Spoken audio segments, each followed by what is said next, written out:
welcome back. As promised, we are approaching the town of Lewisburg, which was founded in 1818, so they're over 200 years old now.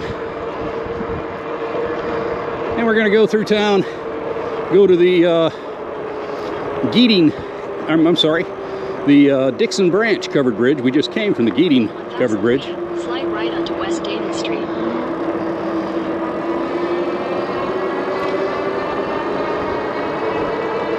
I've made a couple of changes since my first video was published, and I've watched it on YouTube, and I've received some comments from some other people.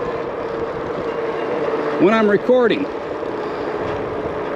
I'm only going to be operating on pure throttle. I'm not going to pedal, because one, you get a little bit of side-to-side motion like this as I pedal, which makes it distracting. But additionally, as I'm pedaling, trying to get exercise and lose weight, I'm huffing and puffing and wheezing as I'm trying to talk to you. So I've seen a couple other YouTube influencers, that is Russ in the Russ is Right videos, and Rip One Outdoors, which where he came up with that name I'll never know. As I watch his videos, I'm waiting for him to rip one outdoors and see how that goes over on camera. But neither of those guys throttle. I've seen a couple other people, I'm sorry, neither of those guys pedal. They use purely the throttle as they're recording, which is what I'm doing right now.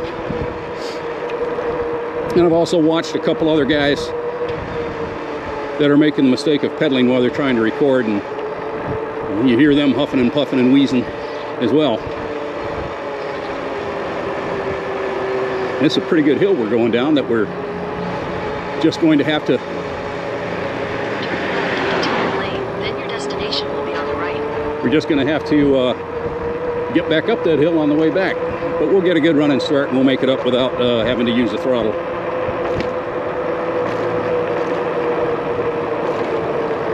I'm going in the back entrance of the park here, where we get a chance to go over another little footpath bridge, and it just helps to increase the total distance that I'm riding today. I've got some people coming over this afternoon to do some maintenance on my pellet stove for its annual cleaning, and I have to be back home by 11. So I was hoping to make about a 20-24 mile ride today, but I think we're going to have to cut that short so I can get back for them.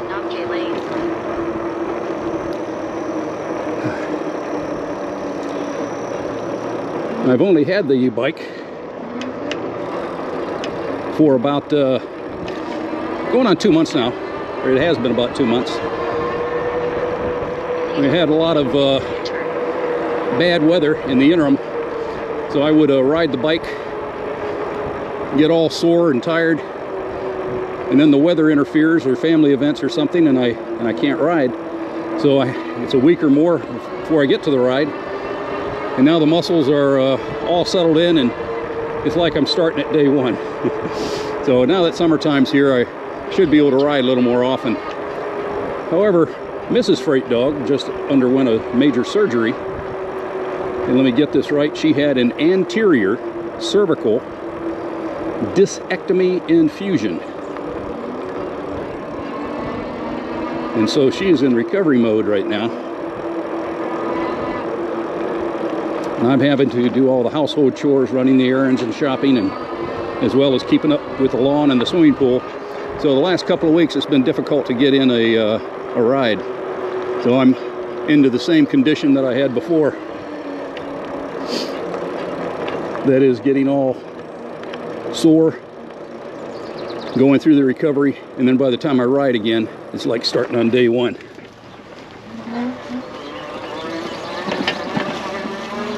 It's a real nice little park here that they have in Lewisburg.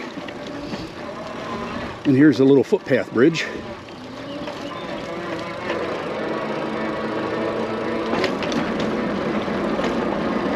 And off to the left, you can see the Dixon branch covered bridge.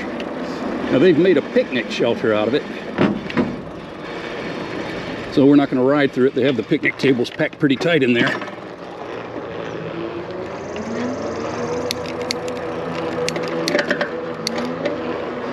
But we'll stop and let you get a good look at it. Let me lean over to the right, and that may help a little bit.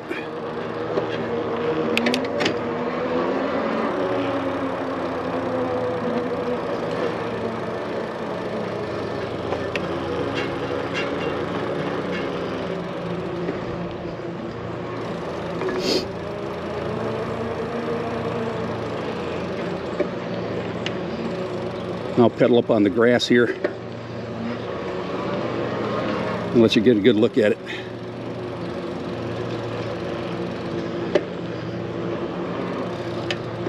We'll stop right in between the swing sets here.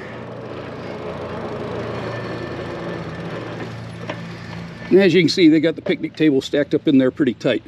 Once again, this is the Dixon branch covered bridge. I suppose that's because it was located on the Dixon branch of Twin Creek, which goes through Lewisburg.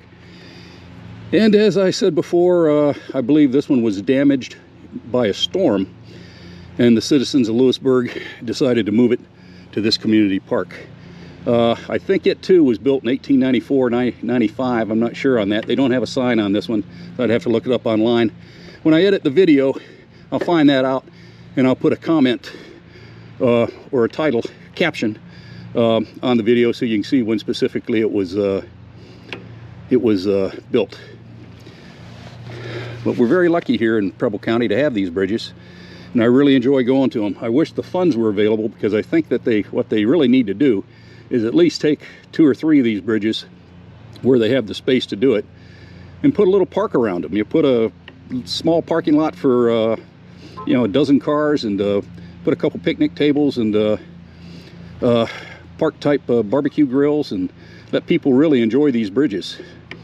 So anywho, I'm going to throttle around here, get to a place where I can do a 180-degree turn, and we'll head back. On the right.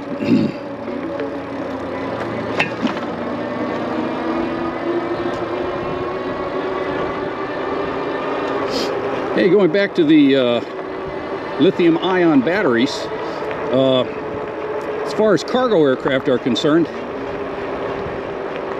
they now restrict the batteries to being those of a certified type, so not the cheap rip-off retread, I say phony batteries. And so they have to be certified, and they also have to be in an approved fireproof container. So if they have a pallet of these batteries, that is one big Connex type container that's palletized and is fireproof. Now, some cargo aircraft have cameras in the back for the crew to monitor, because you don't have people in the back. You don't have flight attendants or loadmasters or anything like that. So the crew can't monitor them without physically getting up and looking downstairs, but some have cameras. So if something does happen, they have fire suppression systems that can take care of it, and then they can land and get it taken care of as soon as possible. Okay, I'm probably going to have to try to throttle up this thing all the way, but I'm going to get started with pedaling.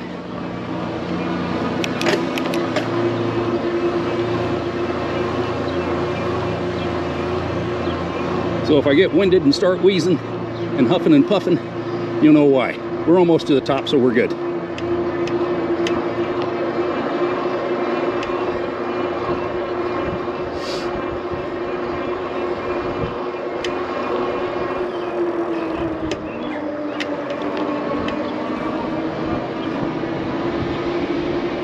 Okay, I'm going to stop at this stop sign and reprogram my map, and we'll be on our way again.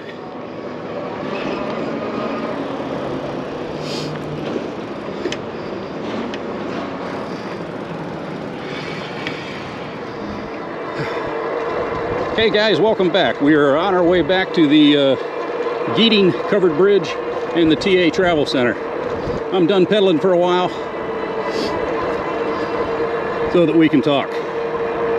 Now, one of the things I mentioned on our first video is anybody who thinks that you cannot get exercise on an e-bike doesn't know what the heck they're talking about. I think a lot of it is jealousy from traditional cyclists who kind of feel like we're cheating when they're out there pedaling to their heart's content. Well, I'm telling you, if you want to get exercise, you can. Now, never mind the fact that I'm overweight, 67 years old and out of shape. So yeah, it doesn't take a whole lot to get my heart pounding. But generally speaking, from what I said in the last video, is that the electric motor will kick in Turn right to stay on Lewisburg Western Road. to give you a little boost as you are pedaling. And there, on this bike, there are 5 levels of pedal assist. You can also go in pure zero, but that's a lot of work because all these bikes are so much heavier than a traditional bicycle. A normal road bike will weigh, 20, 30, 35 pounds max. Most e-bikes are 65 to 75 pounds, with some significantly over that. This one is 73 pounds empty. And by the time you get all the accessories on it, I'm probably 83, 85 pounds easy on this bike. They're difficult to move around at slow speeds. And if you're going to fall on one of these things, it's when you're trying to do a slow 180-degree turn, or you're ground maneuvering it, trying to turn around just by pushing it by foot. So it's real easy to have this thing get away from you and fall. So you have to be very, very careful. However, back to the physical fitness part. If I'm not recording, the only time I use the throttle is I give it about a 3-second burst to get started, to get me pedaling. Then it's all pure me. Then, if I get to a hill that is really kicking my butt, then the throttle is there to help get me over.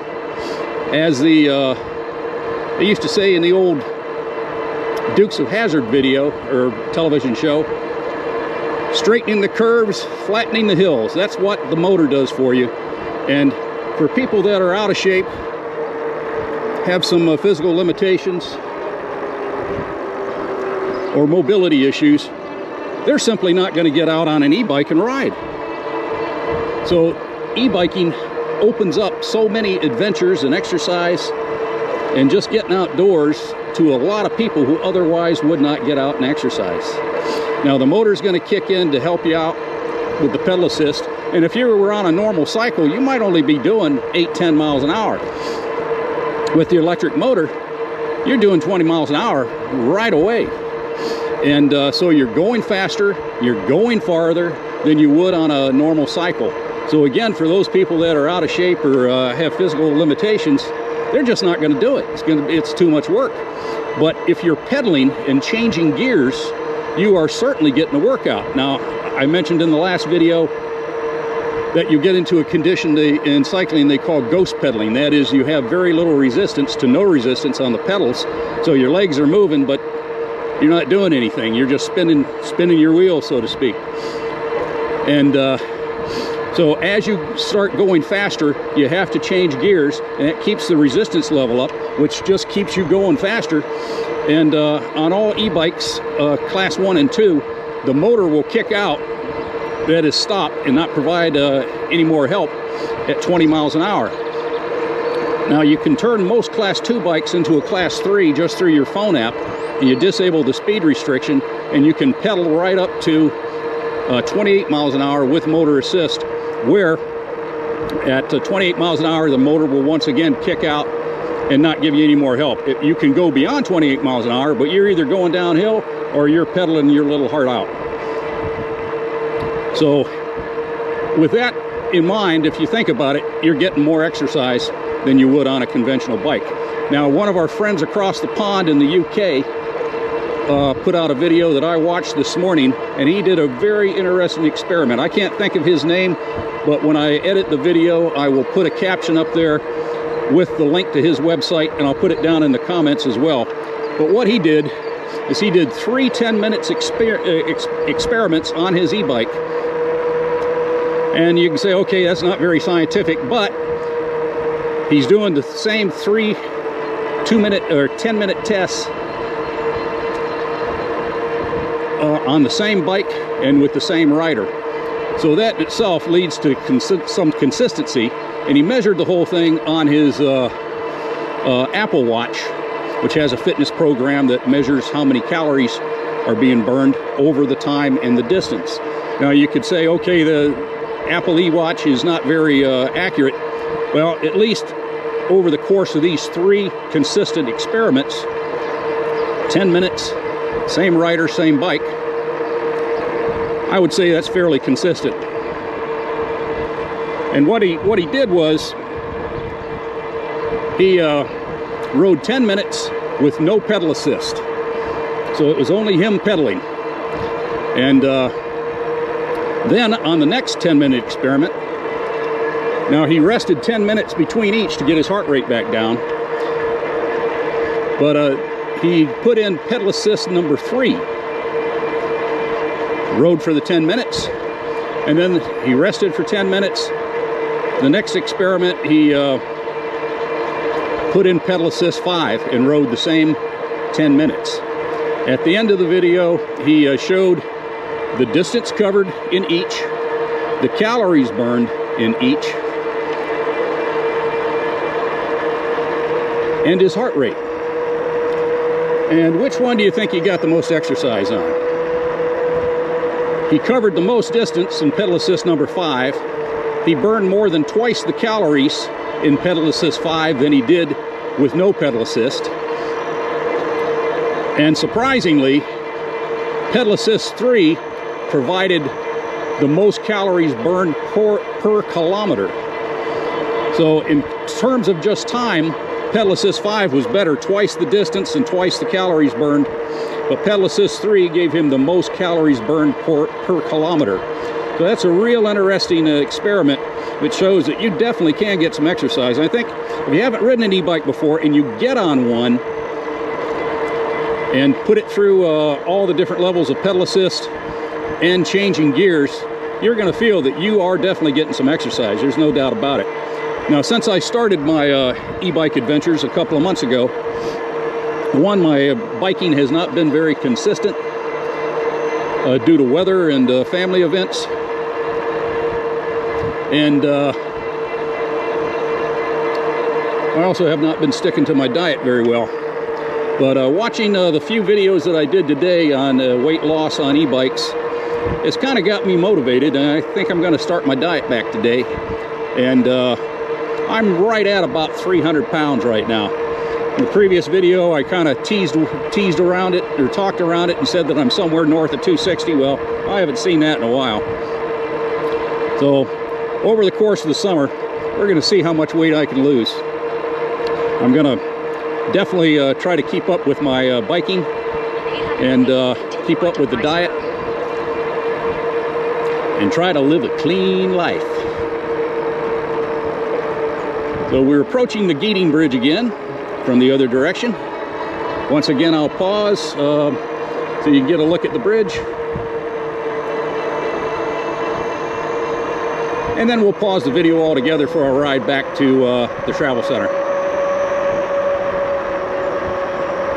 Continue on Price Road for 2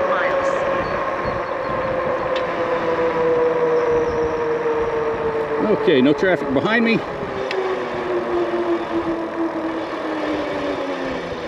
Let me pull off right here.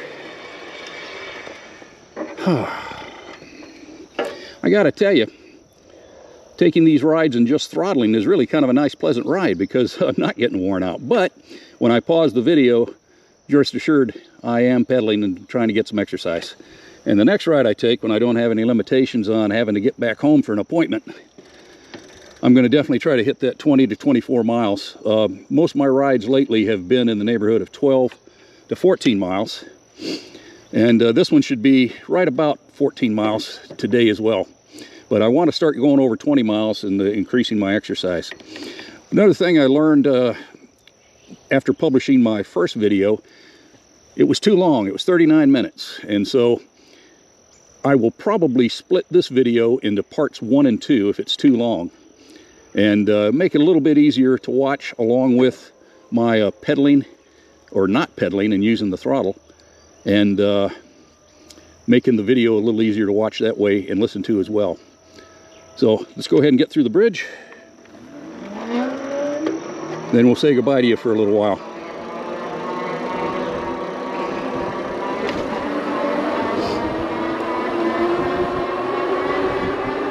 Okay, I'll tell you what, folks. We'll just call it a day and end the video here to keep it shorter. And we'll catch you in the next one, hopefully within the next few days. We're going to cover another covered bridge and a small town that's off the beaten path that I think is kind of cool. So we'll see you next time, folks. Hit like and subscribe, and you'll help us out some. Have a good one.